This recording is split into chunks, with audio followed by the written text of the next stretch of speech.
56வது ശ്ലോകം. പ്രാകാരൈഹി ഗോപുര അകാരൈഹി പ്രാകാരൈഹി ഗോപുര അകാരൈഹി ശാതകുംഭ പരിച്ഛദൈഹി. പ്രാകാരൈർഗോപുരാകാരൈ ശാതകുംഭ പരിച്ഛദൈ സർവതഃ അലങ്കൃതം ശ്രീമദ് വിമാന ശിഖര ദ്യുഭിഃ. സർവതോലങ്കൃതം ശ്രീമദ് വിമാന ശിഖര ദ്യുഭിഃ. പ്രാകാരൈർഗോപുരാകാരൈ ശാതകുംഭ പരിച്ഛദൈ സർവതോലങ്കൃതം ശ്രീമദ് വിമാന ശിഖര ദ്യുഭിഃ. പ്രാകാരൈഹി മതിൽ ചുവരുകളാല്, അതായത് എന്താ ഫെൻസിങ് വാൾ. ശാതകുംഭ പരിച്ഛദൈഹി സ്വർണത്താல இருக்கிற கலச கும்பங்களும் பலவித பொருள்களும் സ്വർണ ദീപങ്ങളും ഡെക്കറേറ്റ് ചെയ്യപ്പെട്ട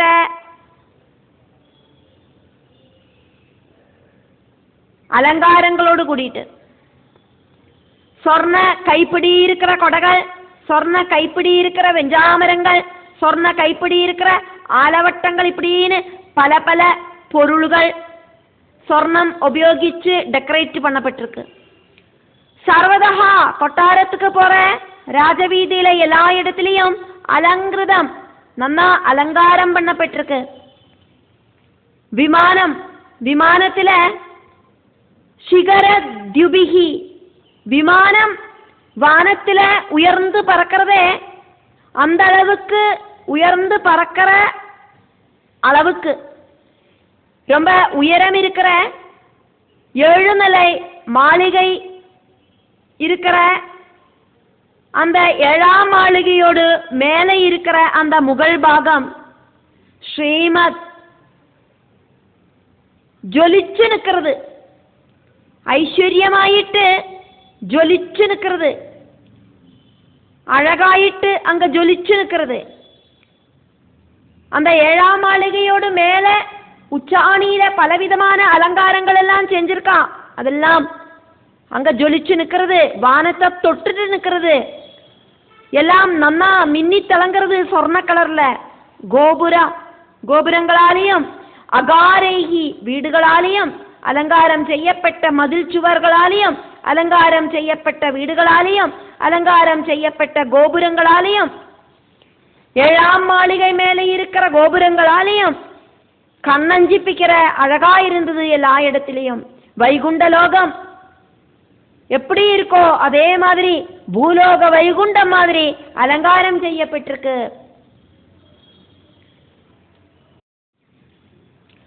57வது ஸ்லோகம். மிருஷ்ட சத்வர ரத்யாட்ட மார்க்கம் சந்தன சர்ச்சிதம். மிருஷ்ட சத்வார ரத்யாட்ட மார்க்கம் சந்தன சர்ச்சிதம். லாஜ அக்ஷதைஹி புஷ்ப ஃபலைஹி தண்டுலைஹி பலிபிஹி யுதம். லாஜாட்சதை புஷ்பஃலை தண்டுலைர் பலிபேர்யுதம். மிருஷ்டசத்வரரத்யாட்ட மார்க்கம் சந்தன சர்ச்சிதம். லாஜாட்சதை புஷ்பஃலை தண்டுலைர் பலிபேர்யுதம்.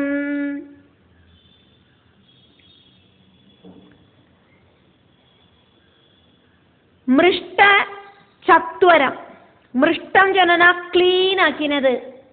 சத்வரம் அப்படின்னா 4 கூடின வழிகள், அப்படி இல்லைன்னா ஸ்கொயரா இருக்கிற அந்த ராஜவீதியில இருக்கிற கிரவுண்டுகள். சந்தன சர்ச்சிதம், சந்தனம் பூசப்பட்ட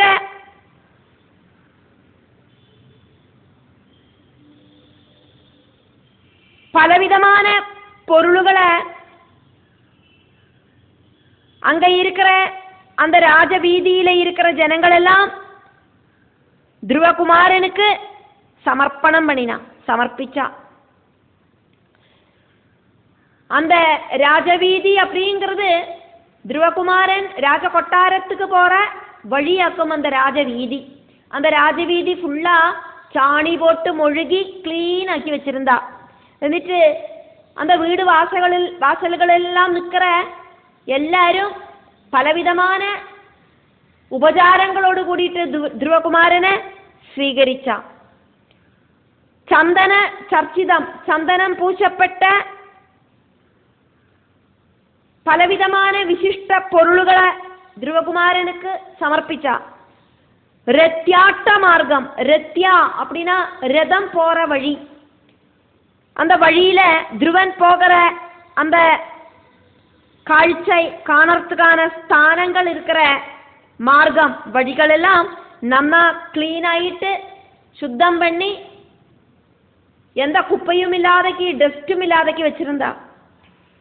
യാതൊരു വിധത്തിലെ இருக்கிற குப்பையும் இல்லாத பெருக்கி கூட்டி சாணி மொழிகின இடமா இருந்தது. அந்த இடமெல்லாம் கோலங்கள் போட்டு நன்னா அலங்காரம் பண்ணியிருந்தா அந்த ராஜவீதி ஃபுல்லா.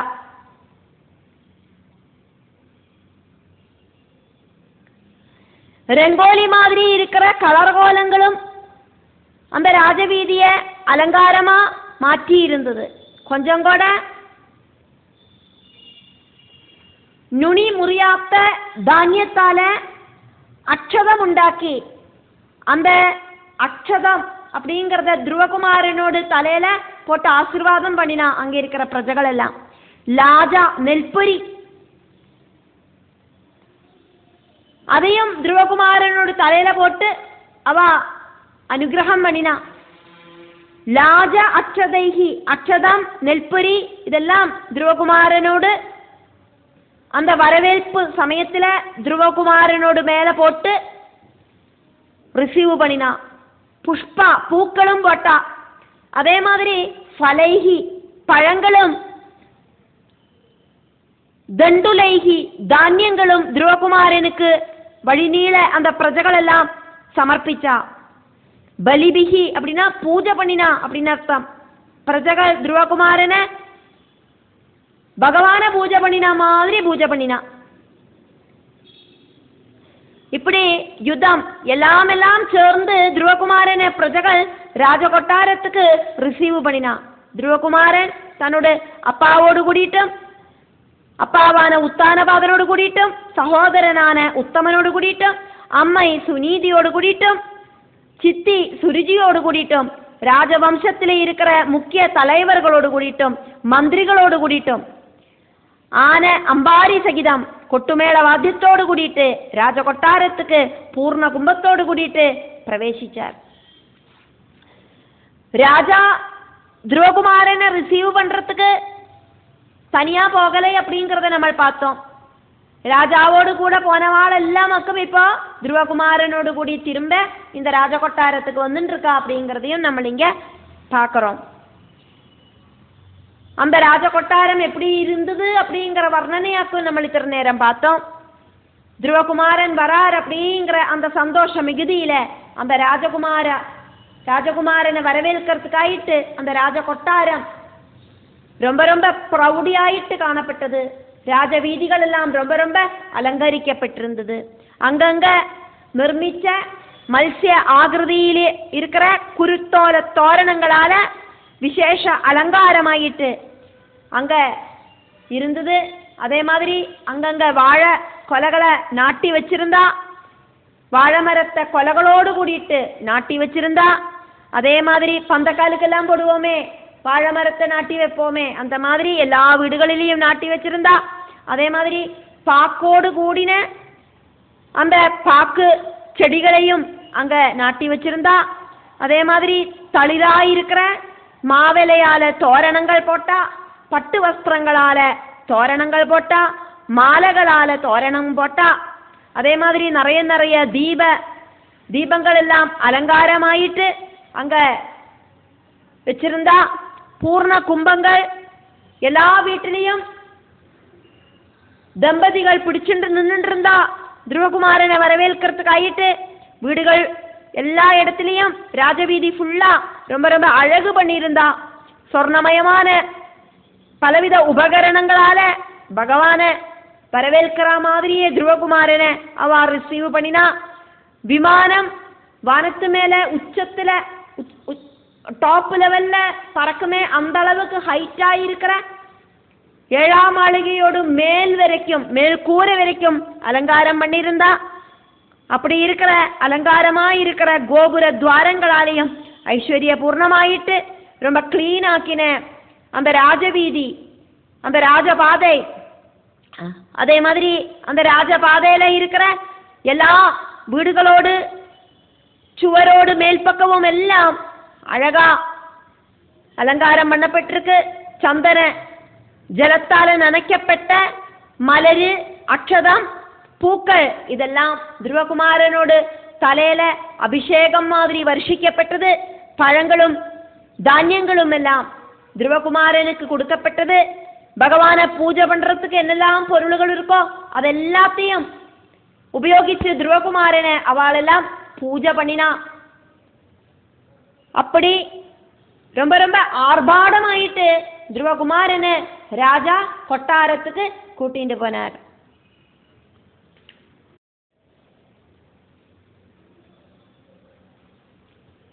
ஐம்பத்தி 8வது ஸ்லோகம். ध्रुवाय पदि दृष्टाय तत्र तत्र पुरस्त्रियः सिद्धार्थम् अक्षद दधि अम्बु दूर्वा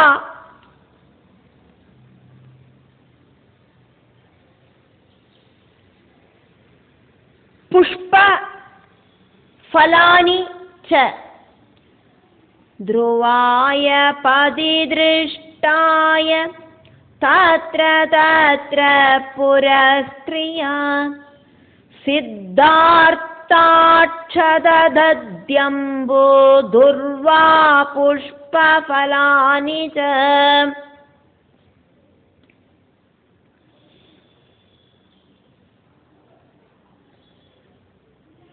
புரஸ்திரியா ராஜ கொட்டாரத்தில் அந்தப்புரத்தில் இருக்கிற ஸ்திரீகள்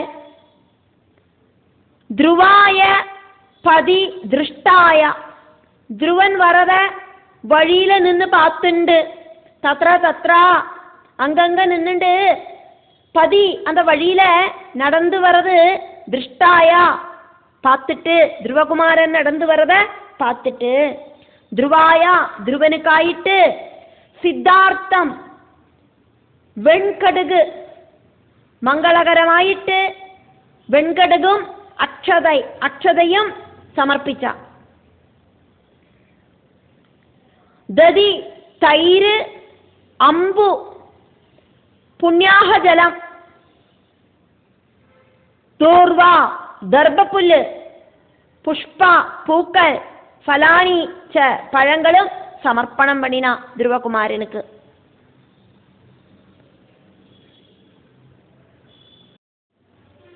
ஐம்பத்தி 9வது ஸ்லோகம். உபஜக்ருஹு பிரயுஞ்சானா உபஜஹ்ருஹு பிரயுஞ்சானா வாத்சல்யாத் ஆசிஷः சதீஹி உபஜஹ்ரு பிரயுஞ்சானா வாத்சல்யாதாசிஷ சதீ. ஸ்ருண்வன் தது வல்கு கீதானி பிராவிஷத் பவனம் பிதுஹு. ஸ்ருண்வம் தத்வல்கு கீதானி பிராவிஷத் பவனம் பிது. உபஜஹ்ரு பிரயுஞ்சானா வாத்சல்யாதாசிஷ சதீ. ஸ்ருண்வம் தத்வல்கு கீதானி പ്രാവിശത് ഭവനം പിതു. വാത്സല്യാത്, പാശത്തോടു കൂടിയിട്ട്, സ്നേഹഭാവത്തോടു കൂടിയിട്ട്, സതീഹി, ശ്രേഷ്ഠമായിട്ട്, ഉണ്മയായിട്ട്, ബലിക്കറ നല്ല മനസ്സോടുകൂടിയിട്ടാണ് ആശിഷ, ആശീർവാദത്തെ ചൊന്ന ബലിക്കറ മാതിരിയാണ് ആശീർവാദത്തെ. പ്രയുഞ്ജാനാഹ, പ്രയോഗിക്കവും ചെഞ്ച അന്ത ജനങ്ങളെല്ലാം. അവ അതുക്കായിട്ട് പല പല ദ്രവ്യങ്ങളും ധ്രുവനോട് ശിരസില് അഭിഷേകം ചെഞ്ച, അഭിഷേകം ചെയ്യറാ മാതിരി വർഷിച്ച. 58வது ശ്ലോകത്തില് നമ്മൾ പാത്താ മാതിരി വെൺകടുക്, അക്ഷതം, പുണ്യാഹ തീർത്ഥം, അതായത് കലശതീർത്ഥം, പൂക്കൾ, അരുകമ്പുല്ല്, ഇതെല്ലാം അഭിഷേകം പണറാ മാതിരി ധ്രുവനോട് ശിരസില് വർഷിച്ച. തൈരും പഴങ്ങളുമെല്ലാം ധ്രുവകുമാരനുക്ക് കാഴ്ച പൊരുളായിട്ട് കൊടുത്ത. ഉപജഹ്രുഹു, இப்படி இருக்கிற திரவியங்கள் எல்லாம் ധ്രുവകുമാരനോട് ശിരസുக்கு அபிஷேகம் செஞ்சா. அவ சின்ன குழந்தையான ധ്രുവൻ, அந்த குழந்தைக்கு கண் திருஷ்டி படக்கூடாது அப்படின்னு நினைச்சிட்டாக்கும் அவ இந்த வெண்கடுகெல்லாம் அந்த குழந்தையோடு தலையில அபிஷேகம் ஆயிட்டு போட்டது. தது அந்தப்புற ஸ்திரீகளோடு வல்குகீதானி, ரொம்ப ஜாஸ்தியான இனிமையான பாட்டுகளும் ஸ்ருண்வன், ധ്രുവകുമാരൻ കാതാല കേട്ടുണ്ട്. പിതുഹു, അപ്പാവോട് ഭവനം, രാജകൊട്ടാരத்துக்கு പ്രാവിശത്, பிரவேசனம் பண்ணினார். இங்க பிதுஹு பவனம் அப்படின்னு தனியா எடுத்து சொல்லப்படுறது. காரணம், இந்த ധ്രുവകുമാരൻ பிறந்துட்டு இதுவரைக்கும் இந்த ராஜா அந்த குழந்தைய தன்னோட கொட்டாரத்துல தன்னோடு கூட வளர்க்கலை. சுனீதியும் சுனீதியோடு புத்திரனாயிருக்கிற ധ്രുവകുമാരനും ராஜ கொட்டாரத்துக்கு வெளியிலேயாக்கும் இத்தனை நாளைக்கு ஜீவிச்சுட்டு இருந்தா. இந்த தபசுக்கு போய் கானனத்திலிருந்து திரும்பி வந்த ராஜகுமாரன் அப்பாவோடு கிரகத்துக்கு பிரவேசனம் பண்ணினான் அப்படின்னு சொன்னது அதனாலேயாக்கும். ராஜ கொட்டாரத்துக்கு பிராவிஷது, பிரவேசனம் பண்ணினார். அங்கெல்லாம் அந்த அந்தப்புற ஸ்திரீகளோடு கீதங்களும் ஆசீர்வாத ஸ்வரங்களும் உயர்ந்து கேட்டுண்டே இருந்தது. இப்போ அப்பாவோடு பவனத்துக்காக்கும் ധ്രുവകുമാരൻ பிரவேசனம் பண்ணினது. எல்லாரும் கூடி ധ്രുവകുമാരനെ ராஜாவோடு பவனமா இருக்கிற கொட்டாரத்துல ஸ்வீகரணம் பண்ணினான். நீ நன்னா இருக்கட்டும் குழந்தை, தீர்க்க ஆயுஷ்மானா இருக்கட்டும் குழந்தை அப்படின்னு எல்லாம் அவ ஆசீர்வாதம் பண்ணினான். எந்த ஒரு அசுகங்களும் வராதைக்கு பூர்ண ஆரோக்கியவானாயிட்டு நீ இருக்கட்டும் அப்படின்னு எல்லாம் அவ ஆசீர்வாதம் பண்ணினான். சந்தோஷத்தோடு கூடிட்டு நீ நினைச்சதெல்லாம் சாதிச்சு சௌபாகியத்தோடு கூடிட்டு வாழனவே ധ്രുവകുമാரா அப்படின்னு எல்லாம் அவ மனசோடு கூடிட்டு ஆசீர்வாதம் பண்ணினான். எங்களோடெல்லாம் ரொம்ப பிரியமான நீ எப்பவும் எங்களோடு கூடியே உண்டாகணுமே, இனி வனயாத்திரைക്കൊന്നും போறேன்னு அப்படி கிளம்பி போயிடாதே அப்படின்னு எல்லாம் அவ சொல்லிட்டு ஆசீர்வாதம் பண்ணினா. அவ ரொம்ப பாசத்தோடு கூடிட்டு ധ്രുവകുമാരனை ஆசீர்வாதம் பண்ணினா. தபசுக்கு முன்னால அப்பாவோட பவனத்துல வசிக்கிறதுக்கு ധ്രുവனை சுருஜி அப்படிங்கிற சித்தி சம்மதிச்சிருக்கல. இப்போ திரும்பி வந்த ധ്രുവனை அந்த சுருஜி அப்படிங்கிறவளோடு கூடிட்டு ராஜா வரவேற்கிறதையாக்கும் நம்ம பார்த்துட்டு இருக்கோம்.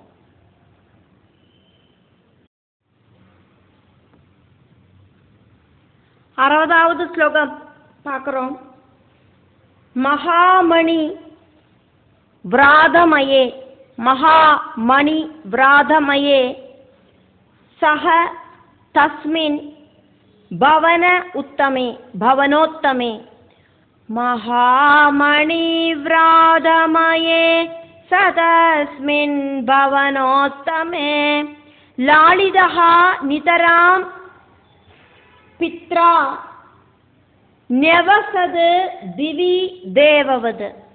लालितो नितरां पित्रा न्यवसद्दिवि देववत् महामणि व्रातमये सदस्मिन् भवनोत्तमे लालितो नितरां पित्रा न्यवसद्दिवि देववत्.